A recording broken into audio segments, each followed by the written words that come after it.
Hello everyone, my name is Vivek and welcome to first attempters. First of all मैं माफ़ी चाहता हूँ कि 2 दिनों से वीडियो नहीं आया। रीज़न ये था कि हमारा जो नेट का जो वायर था वो कट गया था, हमारी कॉलोनी का ही। तो कल जाके वो बना है शाम में। ठीक है, इस कारण से नहीं आ पाया। चलिए आज के डिस्कशन को स्टार्ट करते हैं हम लोग। आप देख भी लिए होंगे, कहीं कहीं बहुत सारे सोर्स से आप देख लिए होंगे। 2 दिन पुराना न्यूज़ है ये। तो इसको और बेहतर तरीके से कैसे किया जाए उसको देखते हैं। तो फर्स्ट न्यूज़ जो है, जो हमारे जो चोला एम्पायर की जो हनुमान मूर्ति थी ना, वो जो चोरी हो गई थी, उसे ऑस्ट्रेलिया से वापस लाया जा रहा। ठीक है, ये 2022 में भी न्यूज़ था, 22 में भी इसका आया था। इस कारण से रीज़न ये था कि किसी एक एग्जाम में, मुझे जहाँ याद नहीं आ रहा है, एनटीपीसी या किसी कहीं पर भी मैं देखा था कि चोला एम्पायर से क्वेश्चन आया था। ठीक है, रीज़न वो था। तो यहाँ पे इस न्यूज़ को हम लोग दो तरीके से देखेंगे। एक तो जेएसएससी के तरीके से, और दूसरा जेपीएससी के तरीके से। ठीक है, जेपीएससी के मेंस के तरीके से। जो भी जेपीएससी के लिए फोकस है वो अभी ही बैठ के कर लो, अभी ही कर लो। प्रीलिम्स भी हो जाएगा, मेंस भी हो जाएगा, चाहे एसएससी का हो चाहे जेपीएससी का हो, सारा कुछ इकट्ठा हो जाएगा। ठीक है, तो न्यूज़ में ये था कि जो 14वीं से 15वीं शताब्दी से संबंधित जो हनुमान की मूर्ति थी ना, चोला एम्पायर की, उसी वो चोरी हो गई। और जिसका दस्तावेज 1961 में पौंडीचेरी के फ्रांसीसी संस्थान के दस्तावेज में इसे दर्ज किया गया था। ये याद रखिएगा, इंपॉर्टेंट फैक्ट है। तो इस ये तो बस इतना ही न्यूज़ है बेसिकली। और जानना चाहते हैं तो बेसिकली चोरी हुई थी 2012 में। ठीक है, तमिलनाडु का अरियालूर जिले का पेट्टा वेली वेल्लूर में स्थित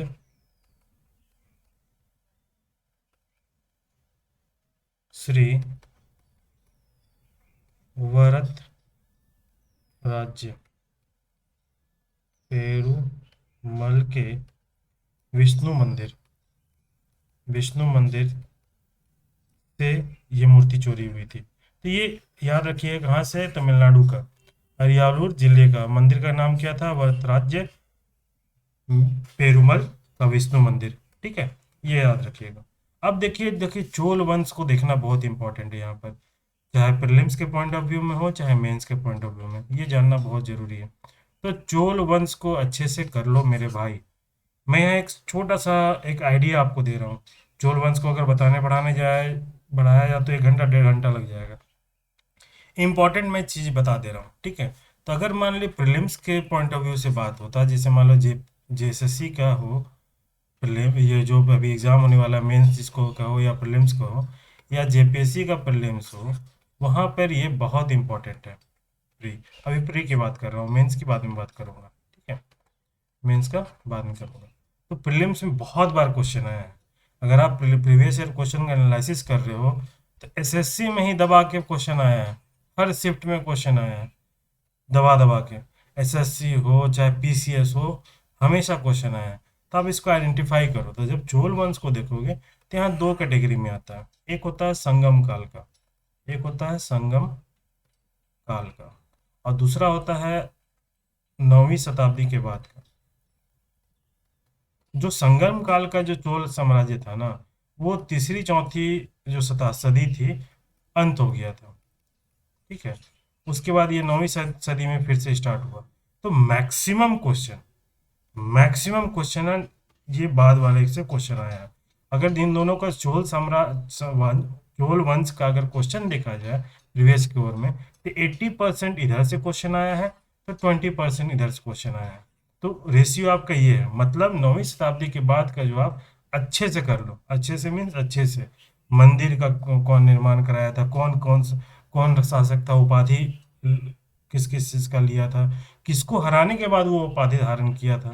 ठीक है, श्रीलंका में कौन किया, समुद्र के लिए कौन फेमस था, नौका नौसेना के लिए कौन फेमस था। इन सारी चीज़ों को देखो, कुछ टर्मिनोलॉजी हो जाए वो देखो, मंदिर कहाँ पे स्थित है, किसने बनाया वो देखो, ये बहुत इंपॉर्टेंट है। तो एक मैं आइडिया आपको दे रहा हूँ। ठीक है, जब संगम काल की बात की जाए ना, तो प्रथम ऐतिहासिक जो राजा था ना इसका, जो प्रथम ऐतिहासिक राजा था राजा वो कौन था? बहुत अजीब सा नाम है। उर्रू, देखो, उर्रू वप हेरई रंजे ती चेनी। बहुत अजीब सा नाम है। ठीक है, ये है। इन्होंने अपनी राजधानी जो फर्स्ट, अगर देखा जाए ना, जब भी पूछा जाएगा कि चोल वंश का जो पहली राजधानी कौन थी, तो पहली राजधानी ये थी। इधर की राजधानी के बारे में मत बोलना। पहली राजधानी था, कौन सा था? उर्रैयूर। फर्स्ट कैपिटल समझ लो एक तरह से, फर्स्ट कैपिटल। ठीक है, ये जो थे राजा था ना, ये अपने सुंदर सुंदर रथों के लिए फेमस थे, के लिए प्रसिद्ध थे। ठीक है, उसके बाद एलारा राजा के नाम फेमस होता है इसमें।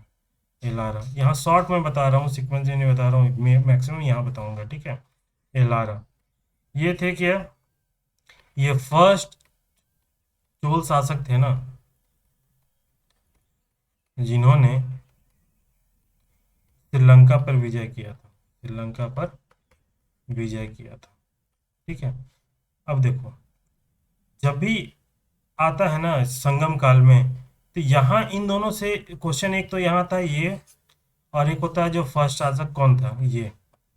इस एरिया में संगम जो काल है, इस एरिया में अगर क्वेश्चन आया है ना, एक शासक का सबसे ज्यादा क्वेश्चन आया है, सबसे ज्यादा। वो शासक कौन थे? वो शासक थे आपके करिकाल। बहुत इंपॉर्टेंट है, वेरी वेरी वेरी इंपॉर्टेंट। इसका सारा इंपॉर्टेंट फीचर्स देख लो। सब सर्वाधिक महत्वपूर्ण शासक थे ये। ठीक है, करिकाल का अर्थ होता है पांव जला व्यक्ति। अर्थ क्या होता है? पांव जला व्यक्ति। ठीक है, इसकी काल में दो प्रसिद्ध युद्ध हुआ था। ठीक है, याद रखना इसको। पहला कौन सा हुआ था? वेन्नी का युद्ध, याद रखना। दूसरा कौन हुआ था? वाहेप पर्णदलई, अजीब नाम है यार, का युद्ध। ठीक है, ये इन्होंने भी श्रीलंका विजय किया था भाई, श्रीलंका विजय। और श्रीलंका विजय के बाद ही क्या किया था? पुहार, बहुत इंपॉर्टेंट है, क्वेश्चन बहुत बार आया है। पुहार बोलो या कावेरी पट्टनम, कावेरी पट्टनम की स्थापना की। और इसी का स्थापना के बाद जो पहला मेरा जो राजधानी था ना, उरैयूर, इस इसी को बदल के फिर कावेरीपट्टनम को राजधानी बनाया। कावेरीपट्टनम को राजधानी बनाया, स्थानांतरण किया। तो इसलिए ये बहुत इंपॉर्टेंट है। ठीक है, तो यहाँ ये चीज़ के ध्यान रखिएगा। तो फाइनली जो अंतिम जो आपका है ना, जो तीसरी चौथी शताब्दी में, देखना, तीसरी चौथी शताब्दी में, और भी इसमें इंपॉर्टेंट फैक्ट आप देख लेना। तीसरी चौथी शताब्दी में संगम काल के समय का जो था ना, जो आपका चोल वंश, वो अंत हो गया था। उसके बाद 9वीं शताब्दी में आता है। 9वीं शताब्दी में कि कौन आता है भाई? देखो, बहुत इंपॉर्टेंट है, ध्यान रखना। ठीक है, 9वीं शताब्दी में फिर कौन एंट्री कर रहा है भाई? पहला शासक कौन था भाई? सबको जानते हो, बहुत बार क्वेश्चन आए थे, इंपॉर्टेंट, स्टार मार्क जितनी बार कर सकते हो कर लो। कौन सा था फर्स्ट? विजय यालय। इसी के नेतृत्व में 9वीं शताब्दी में फिर से स्थापना हुई। इन्होंने ये जो थे ना, ये पल्लवों के सामंत थे, पल्लवों के सामंत।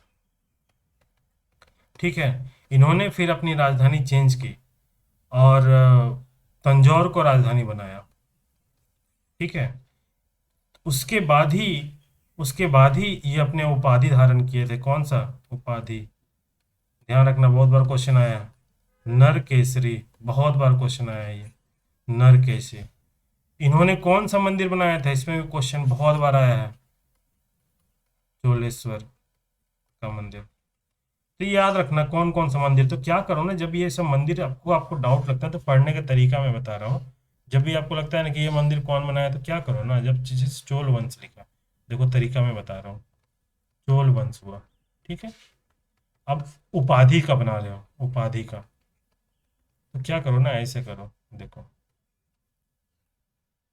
ठीक है, सीक्वेंस में कभी करो, जो भी करो सीक्वेंस में, इधर लिख दो शासक और इधर लिख दो उपाधि। जैसे मान लो पहला जो उपाधि धारण किया तुम्हारा, जो विजयनाल का ही विजयालय का ही बनाते हैं, ये नर केसरी था। ठीक है, ये नर केसरी था। उसके बाद मान लो आगे आता है सपोज आदित्य प्रथम, इसी का जो बेटा था आदित्य प्रथम, ये उपाधि धारण किया था क्या? कौन? डरम। ठीक है, अब देखो, विजय विजयालय था ना, नर केसरी, तो नर से नर केसरी से नर का कोडिंग कर लो, विजय का। आदित्य कोंड, कोंड हम लोग को होता है कोंदा, है कोंदा। नागपुरी में अगर सुनोगे, जितने भी नागपुरी को कोंदा बोलता है, कोंदा। कोंदा उसको बोलता है जो बोलता उलता नहीं था। तो आदित्य प्रथम कोंदा था, ऐसे करके याद कर। उसी तरह सेम राजधानी का अगर करना है, सेम करो, शासक कर लो और इधर राजधानी कर लो। उसी तरह मंदिर करना है तो मंदिर कर लो, या फिर इसी सीक्वेंस में आगे बना दो, चार्ट बना लो। क्वेश्चन वहीं से आता है। एक सिंपल सा देखोगे A4 सीट में पूरा चोल वंश खत्म हो जाएगा। तो ये है पढ़ने का तरीका, रटो मत, उसको एक थोड़ा सा दिमाग लगा के इनोवेटिव वे में उसको प्रेजेंट करो और उसको रिवाइज करो, ये तरीका है। ठीक है, तो इसी तरह ये था विजयालय का। अब देखो, ये हुआ। इसमें और भी इंपॉर्टेंट फैक्ट है, तो जो इंपॉर्टेंट दिख रहा है वो हम अब तुमको ये बता दे रहे हैं। उसी तरह नेक्स्ट है तुम्हारा, नेक्स्ट है आदित्य प्रथम। आदित्य प्रथम, ठीक है। आदित्य प्रथम का क्या भाई, ये जो अंतिम, याद रखना ये भी क्वेश्चन आया, अंतिम पल्लव शासक था ना, पल्लव शासक जो अयोग्य बोलता था, अयोग्य था ये, अयोग्य था। ये कौन था? अपराजित वर्मन। इसको हरा दिया था। इसको हराने के बाद स्वतंत्र चोल शासक का निर्माण कराया था। इसी को हराने के बाद पहला स्वतंत्र चोल वंश का स्थापना किया था, ये स्थापना। और इसी को मतलब पराजित प्रथम वर्मन को हराने से जो स्वतंत्र चोल वंश का जो स्थापना हुआ, इसी के उपलक्ष्य में ये उपाधि धारण किया था। कौन सा उपाधि धारण किया था? कोंदा। अभी बताया था ना, कोंद, कोंदलाम। ठीक है, इसका उपाधि धारण किया था, कोंदा था। कौन था? आदित्य प्रथम कोंदा था। कोडिंग क्या हो गया भाई? आदित्य प्रथम पहला कोंदा था, पहला कोंदा था, लिख लो, पहला कोंदा था। इस तरह से इसको उपाधि कर लो, हो गया याद, कभी नहीं भूलोगे। हाँ, नर केसरी, नर केसरी, नर नर किसको पसंद था भाई? विजयालय को पसंद था नर, इस तरह का, इसलिए वो उपाधि धारण कर लिया। इन तरह की चीजों को आप लोग देखो, तैरने का तरीका ये है, फिर देखना बहुत ज्यादा रटने का जरूरत नहीं पड़ेगा। ठीक है, राइट। अब देखते हैं नेक्स्ट। अब आप उसके बाद आता है आपका इम्पोर्टेंट, अगर देखा जाए तो उसके बाद था राज राज प्रथम। बहुत इंपॉर्टेंट है, सबसे ज्यादा क्वेश्चन यहाँ से पूछा गया है, बहुत इंपॉर्टेंट है। अब तो अगर आप जो प्रीवियस ईयर देख रहे होगे उसको पता होगा, बहुत इंपॉर्टेंट, बहुत बार क्वेश्चन। सबसे चोल वंश का सबसे प्रतापी राजा था, सबसे प्रतापी राजा। ठीक है, ये उत्तरी सिंहल जो श्रीलंका, उस पे विजय प्राप्त किया था। और राजधानी जो था ना, जो श्रीलंका की जो राजधानी था, अनुराधापुर। इससे लेकर पोल नौर, है ना, स्थानांतरित करते हुए, यहाँ से लेकर पोलंड स्थानांतरित करते हुए, उसका नाम कौन सा स्थानांतरित कर, क्या नाम रखा? जयनाथ मंगलम, ये बता दिया। और यहीं पे जयनाथ मंगल में एक शिव मंदिर बनाया था, ये भी क्वेश्चन आया हुआ है, शिव मंदिर बनवाया था। ठीक है, और यही इस शिव मंदिर बनाने के कारण अपनी उपाधि कौन सा किया था भाई? उपाधि शिवपाद शेखर, शिवपाद शेखर। राज्य राज प्रथम, कोडिंग कर लो, राज्य राज प्रथम थे, शिव के चरणों में, पाद में, चरणों में रहते थे। तो शिव का मंदिर कौन बनाया? जयनाथ मंगलम में, राजराज प्रथम। यही जो शासक था, यहाँ सबसे ज्यादा क्वेश्चन यहाँ से भी आया है, पीसीएस का बोलो चाहे यूपीएससी में भी बोलो चाहे वनडे में बोलो। एक मंदिर था बृहदेश्वर मंदिर, इसको बनवाया था। पहले नाम इसका राजराज, इसी मंदिर का नाम पहले जो नामांकन था राज राजेश्वर का शिव मंदिर। इसी को बाद में बृहद रूप में जब ये स्थापना हुआ, बृहद रूप से मंदिर का जब हुआ, तो बृहदेश्वर मंदिर नाम रखा गया। कौन किया था? राजराज प्रथम प्रथम ने। तो ये याद रखिए, राजराज प्रथम किसके चरणों में रहता था? शिव के चरणों में, इसलिए शिवपाद से एक बार उपाधि धारण किया था उस नाम से। ठीक है। अगला जो इम्पोर्टेंट देखा जाए तो आपका है राजेंद्र प्रथम। राजेंद्र प्रथम, देखो करेंट का न्यूज है लेकिन मैं किस तरह हिस्ट्री में बता दिया, तो कुछ लोग बोर भी हो रहे हैं कि देखो आजकल में जो यूट्यूब का ट्रेंड है ना यार, वो ऑब्जेक्टिव में, मैं देख रहा एनालिसिस कर रहा था कि क्या ट्रेंड चल रहा था, सब कोई ऑब्जेक्टिव के पीछे भाग रहे हैं। लेकिन देखो ऑब्जेक्टिव रटो मत, पहले थ्योरी को समझो। ऑब्जेक्टिव का सीरीज में लाऊंगा, ठीक है, या फिर आने वाले 1 2 4 दिनों में ही मैं कुछ ऑब्जेक्टिव में ले आऊंगा। आज भी इनफैक्ट बनाया था, आज भी कुछ बनाया था, ऐसा नहीं है कि नहीं बनाया। देखो यहाँ पे क्वेश्चन जो होता है ना, ये छत्तीसगढ़ में क्वेश्चन, ये छत्तीसगढ़ का पीसीएस 2014 का क्वेश्चन पूछा हुआ है, कैसे कैसे क्वेश्चन आ रहा है वो देखना बहुत इंपॉर्टेंट है। तो मैं सब लाऊंगा, लेकिन मेरा ये कहना है ना कि पहले थ्योरी समझो, पूरा कहानी को समझ लो अच्छे से, उसके बाद एमसीक्यू का सीरीज देखो, फिर आपको कोई बुक खरीदने मैगजीन खरीदने की जरूरत नहीं पड़ेगी। ठीक है। फिर अगला जो आता है राजराज प्रथम के, ये भी बहुत इंपॉर्टेंट है। इन्होंने श्रीलंका का महेंद्र, ये पूछा है कितने, पंचम महेंद्र पंचम श्रीलंका पर विजय को हरा के विजय विजय प्राप्त किया था। कौन का था भाई? गंड कौंड, गंडे गंडे कौंड की चोल की उपाधि ली थी। गंडे गंडे चोल की उपाधि ली थी। ठीक है। इसी को कहते हैं चोल मंगम। ये झील का निर्माण कराया था, ये क्वेश्चन पूछा है, झील का निर्माण कराया था चोल मंगल राजेंद्र प्रथम। ठीक है।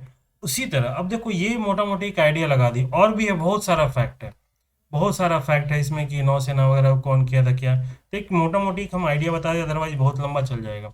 अब देखो, अगर तुम लोग देखोगे ना, तो इसका जो मैपिंग पे जाओ, अगर देखोगे ये साउथ का है, सॉरी, ये साउथ है ना, ये कृष्णा नदी है,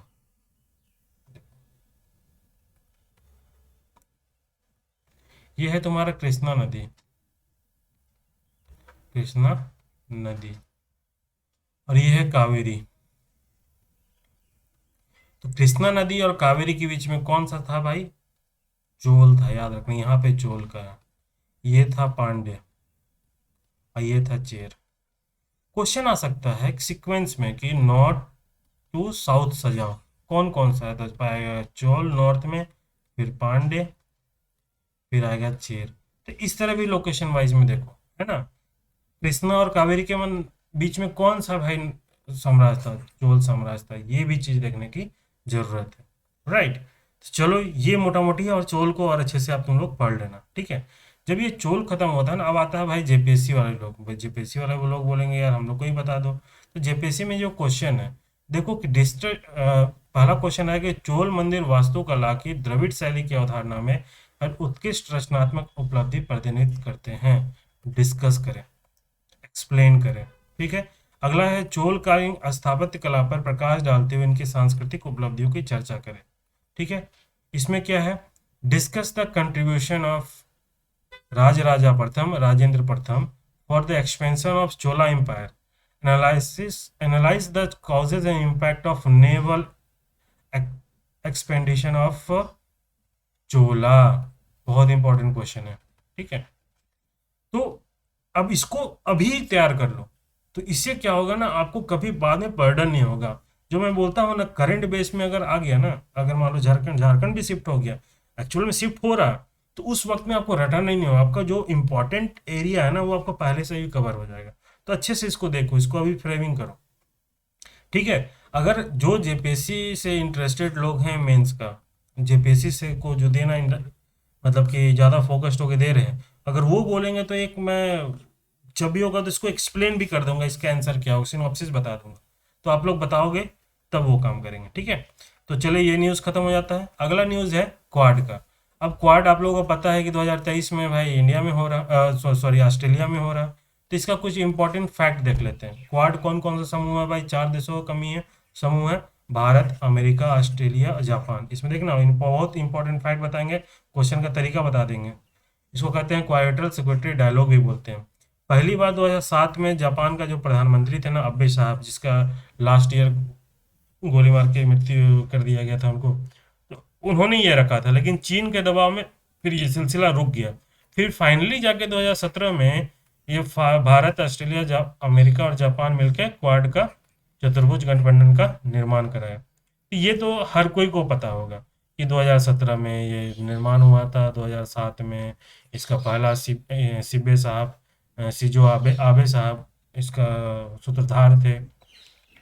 लेकिन अब देखो जो चेंजिंग पैटर्न है, जो मैक्सिमम लोग छोड़ेंगे, जो उसको ध्यान भी नहीं देगा, क्वेश्चन वहां से बन जाएगा। यहाँ पे देखो दो चीज बार बार आ रहा है। जब से 2017 से ये इसका गठन हुआ है ना, वहाँ दो ही चीज हो रहा है। एक तो देखोगे ना वर्चुअली हो रहा है, और दूसरा होता है इन पर्सन। इन पर्सन का मतलब ये हुआ व्यक्तिगत रूप से मौजूदगी में, है ना। इस पे बाद में ये जब कुछ दिन पहले एक द हिंदू में, एक द हिंदू या इंडियन एक्सप्रेस में एक आर्टिकल आ रहा था, उसमें ये बार बार फोकस कर दिया जा रहा था कि जब से ये बना है, तो इसके जो मतलब कि ऑथेंटिसिटी बोला जाए या रिलेवेंस बोला जाए आज के समय में, उस पर प्रेजेंट कर बोल लिखा जा रहा था। उसमें बोल रहा है कि देखिए जब से बना है उसमें देखा जाए ये अभी तक से दो ही बार व्यक्तिगत रूप से लोग मिले हैं, बाकी वर्चुअली ही हुआ है। ठीक है, तो बोलता है ये कहीं ना कहीं सीरियसनेस ज़्यादा नहीं है, उसके उस पे वो टिल्ड कर रहा था, एनालिसिस कर रहा था। तो अगर जब ये बात उठ के आ रही है तो आपका मन, दिमाग में तुरंत दिमाग की बत्ती जलनी चाहिए। मिंटोस खा के दिमाग की बत्ती जलाओ कि आने वाले समय में एग्जामिनर क्वेश्चन बना देगा कि अब तक 2017 जो 17 से गठन के बाद अब तक व्यक्तिगत रूप की मौजूदगी से कितनी बार इसका मीटिंग हुआ है। तो थर्ड टाइम है, तीसरी बार जो रहा ना इन पर्सन हो रहा ऑस्ट्रेलिया में, याद रखना।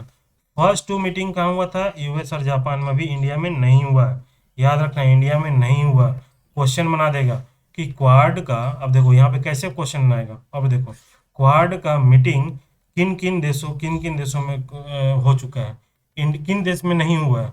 इंडिया बोलोगे नहीं हुआ, किन देश में हुआ है, ऐसे करके बना देगा। ऑप्शन में देगा वन में, 1 और 2, ऐसे करके क्वेश्चन बना देगा। तो वहाँ पे भी इस चीज़ को ध्यान रखना। तो फर्स्ट टू मीटिंग कहाँ हुआ था? यूएस और जापान में। ठीक है, अब जो जो पहला जो मीटिंग हुआ था ना, जो पहला मीटिंग हुआ था वो वर्चुअली हुआ है, याद रखना। 2017 में बना है, लेकिन पहला मीटिंग कब हो रहा? देखो 21 में। इसी से वो जो आर्टिकल जो मैं बात कर रहा हूँ यहीं पे फोकस किया था। 2017 में बना है, लेकिन ये 2000 जाके 21 में जाके इन लोग फिर मिल रहे हैं किसी भी रूप में। तो कहीं ना कहीं इस पर रिलेवेंस दिखा रहा था कि थोड़ा कम हो जाएगा, बहुत ज़्यादा सीरियस नहीं है, इस तरह की बातें हो रही थी। उसमें वो कर रहे थे, आलोचना कर रहे थे एक्चुअल में कार्ड का। तो उसी वक्त में ये माइंड में आया बात। तो फर्स्ट जो हुआ था 24 मार्च 2021 में हुआ था, वर्चुअली हुआ था। कहाँ हुआ था? यूएस में। ठीक है, सेकेंड जो हुआ था यूएस में ही हुआ, फिर सितंबर में देखना 21 में। तो सेकेंड टाइम हुआ था ये इन पर्सन, व्यक्तिगत रूप से हुआ। अब देखो व्यक्तिगत रूप से, ठीक है। तो फर्स्ट मीटिंग कहाँ हुआ था भाई? यूएस में। कब हुआ था? सितंबर 21 में। ठीक है, ये फर्स्ट मीटिंग था। और वर्चुअली अगर देखा जाए टोटल, अगर इसको लिख दें हमने इधर टोटल मीटिंग, तो फर्स्ट कौन सा हुआ था भाई? वर्चुअली। कहाँ हुआ था? यूएसए में। सेकेंड मीटिंग क्या हुआ था? इन पर्सन, आईपी लिख दो। कहाँ हुआ भाई? यूएस में। थर्ड देखो, थर्ड फिर वर्चुअली हुआ। थर्ड मीटिंग क्या हुआ था भाई? ये वीडियो कॉन्फ्रेंस के थ्रू हुआ था, थर्ड मीटिंग। ठीक है, फोर्थ मीटिंग कहाँ हुआ था? फोर्थ मीटिंग फिर से हुआ तुम्हारा क्या? जापान में। और सेकेंड इन पर्सन हुआ, सेकेंड इन पर्सन, ये कहाँ हुआ? जापान में। ये कब हुआ था? 2022 में। ठीक है, मई 2022 में, व्यक्तिगत रूप से। फिर ये चौथी मीटिंग थी फाइनल रूप से, अगर देखा जाए फाइनल रूप से वर्चुअली भी हो, देखा जाए चौथी मीटिंग थी ये। फिर पांचवा मीटिंग अभी कहाँ हो रहा? ऑस्ट्रेलिया में, जो कौन सा? इन पर्सन हो रहा। तो थर्ड कहाँ हो जाएगा? इन पर्सन ऑस्ट्रेलिया में। कब हो रहा भाई? मई 2023 में। तो डेफिनेटली हो अगला मीटिंग इंडिया में ही होगा।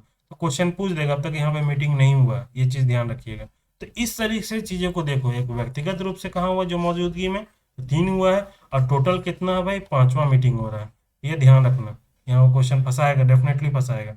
ठीक है, अब ये देखो हम लोग अपना देख लेते हैं, यहाँ जापान है, यहाँ इंडिया है, ये ऑस्ट्रेलिया है, ये यूएसए है। ठीक है, अब देखो यहाँ क्वेश्चन आएगा कि अब अगला अगला न्यूज है, सौराष्ट्र तमिल संगम।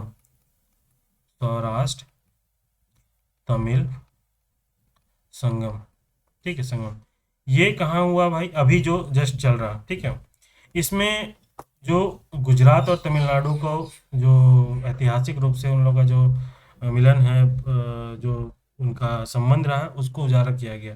और ये किसके सिमिलर के, काशी तमिल संगम के सिमिलर, जो 2022 में नवंबर में हुआ था। तो यहाँ पे इंपॉर्टेंट क्या है ना, लोगो।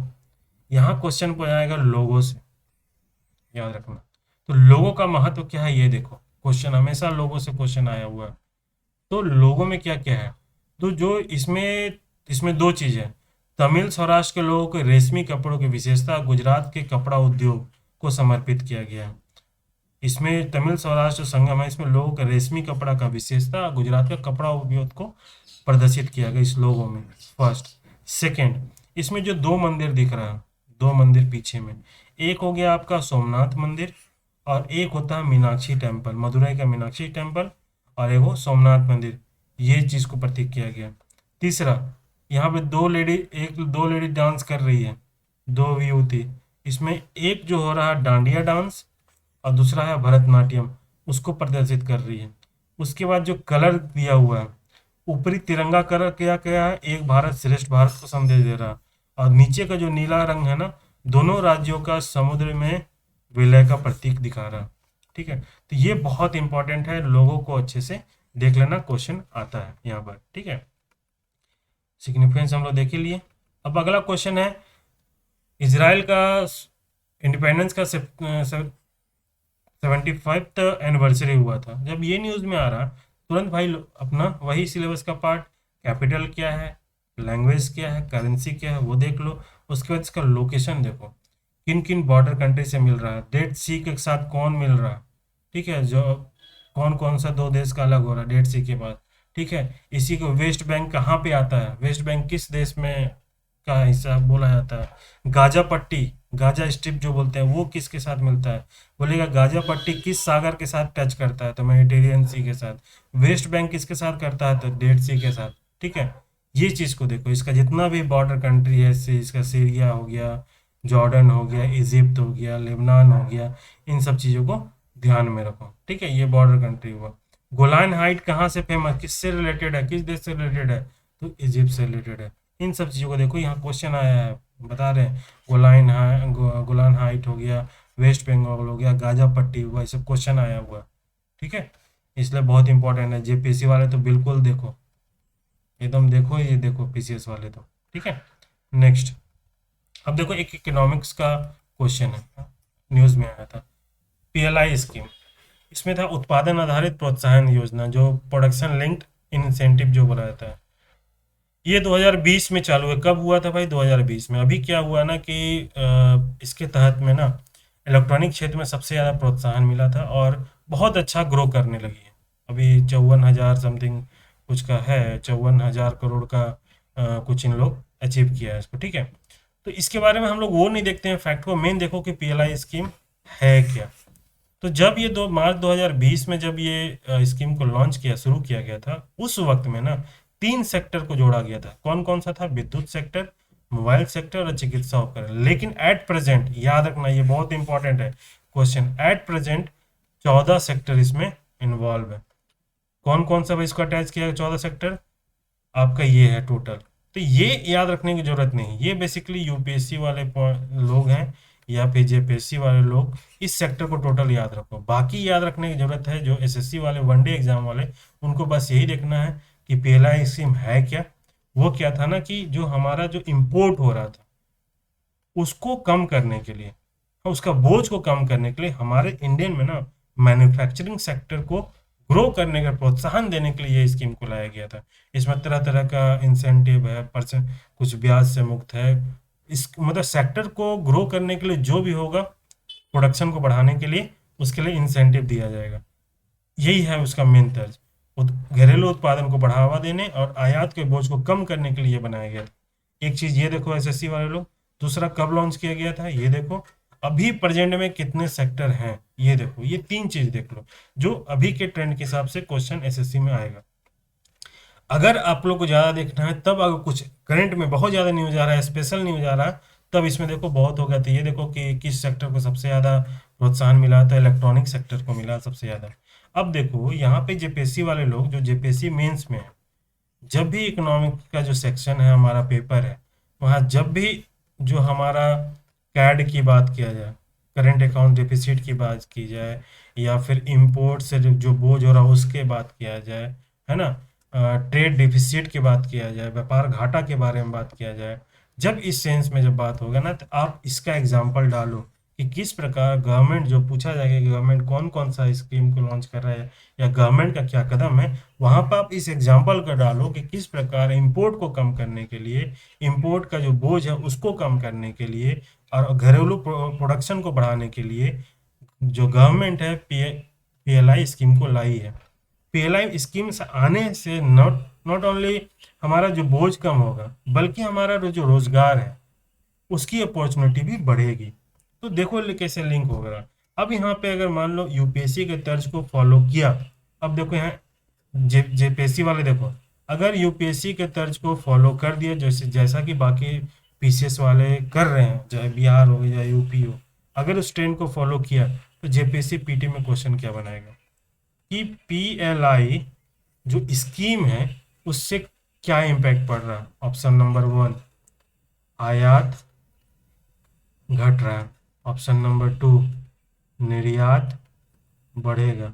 ऑप्शन नंबर 3, ठीक है, पीएलआई स्कीम इसमें बोल देगा ना कि वृद्ध मतलब कि ये युवाओं के लिए, स्टार्टअप बोले युवाओं के लिए, युवाओं को प्रोत्साहन देने के लिए विश्वविद्यालय स्तर पर ये स्कीम है।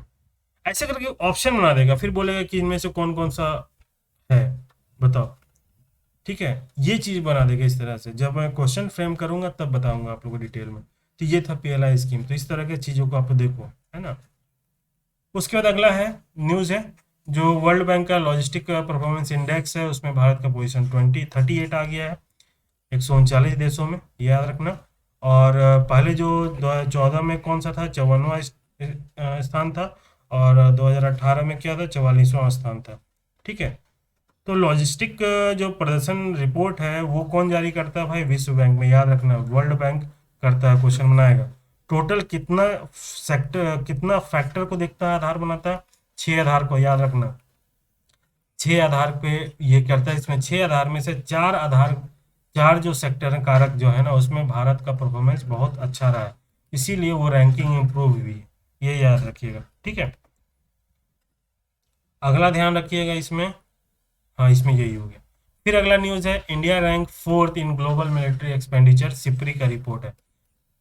जीएसएससी वाले लोग ध्यान रखो, सिप्री का फुल फॉर्म पूछ देगा। सिप्री का फुल फॉर्म क्या होता है, Stockholm International Peace Research Institute, याद रखना। ठीक है, सिप्री ये बेसिकली मिलिट्री के क्षेत्र में, ये हमेशा मिलिट्री के क्षेत्र में अपनी रिपोर्ट जारी करती है। तो बोलता है कि इंडिया का जो एक्सपेंडिचर है ना, वो 6% प्रीवियस ईयर से बढ़ा है। टोटल एक्सपेंडिचर क्या है 2022 में, $81.4 बिलियन, याद रखना, जो 4th हाईएस्ट है वर्ल्ड में। इन सब चीज़ों को देखो, रैंकिंग ध्यान रखो, रैंकिंग कि कौन है। यूएस का कितना है भाई, यूएस का 39% से टॉप में, चाइना 13% से सेकंड में, थर्ड में 3.9% से रसिया थर्ड में, इंडिया क्या 3.6% से फोर्थ पोजीशन है, सऊदी अरेबिया 3.3% है। तो 2022 में एक और रिपोर्ट आया था, इसी के साथ हम बता दे रहे हैं, सिप्री रिपोर्ट दी थी क्या, कोई कौन सबसे ज़्यादा आर्म इंपोर्टर है भाई, आर्म इंपोर्टर कौन सबसे बड़ा देश है, सबसे ज़्यादा कौन मंगाता है, सबसे ज़्यादा इंडिया मंगाता है। तो कंटिन्यू है, इंडिया ही सबसे ज़्यादा मंगाता है। उसके बाद आता है सऊदी अरेबिया, और फिर थर्ड आता है यूक्रेन। ये चीज़ को आप ध्यान रखिएगा। तो ये था सिप्री का भी रिपोर्ट। तो इस तरीके से चीज़ों को आप देखोगे ना, तो आपका फिर करेंट टॉप टू बॉटम में सारा कुछ हो जाएगा। मैं जल्दी आप लोग के लिए पूरा 2022 का भी सब कुछ मैं बताऊंगा आगे, ठीक है, आने वाले समय में। 2-4 दिन वेट कर लो, सब कुछ आ जाएगा। इस तरह का आप न्यूज़ को डिस्कस करोगे, देखोगे, तो आपका तैयारी बेहतर होगा। मेरे पॉइंट ऑफ व्यू में ये होता है। और दूसरी बात ये है ना, आप ये बताओ यार, आप लोग देख रहे हो ना, बताओ सबसे पहले तो आप लोग लाइक शेयर करो यार, है ना, उससे मेरा ही मोटिवेशन बढ़ता है। ठीक है, दूसरा क्या है ना, और भी मैं बेहतर बेहतर चीज़ ले आऊँगा अगर आप लोग का रिस्पॉन्स अच्छा आया। दूसरा आप ये बताओ कि क्या इस तरह डिटेल में आपको बता दूं, है ना, या फिर एमसीक्यू बेस में बताऊं जैसे बाकी चैनल वाले लोग करते हैं, एमसीक्यू बेस या फिर डिटेल, कैसे बताऊं? मेरा प्लान ये था कि डिटेल बता दो, फिर बाद में नेक्स्ट वीक में फिर उसका ऑब्जेक्टिव की तरफ, मतलब कि फिर रिवाइज करो। तो इस तरीके से आपका रिवीजन भी होगा। अगर आप लोग ये बताओ कि एमसीक्यू फॉर्म में ही पूरा हम करंट को डिस्कस कर दें, या फिर डिटेल में जैसा अभी बता रहे हैं वैसा बताएं, ये चीज़ आप कमेंट में ज़रूर बताओ। इससे एक आइडिया लग जाएगा कि आप लोगों का क्या डिमांड है। ठीक है, चलिए मिलते हैं नेक्स्ट वीडियो में। Thank you so much.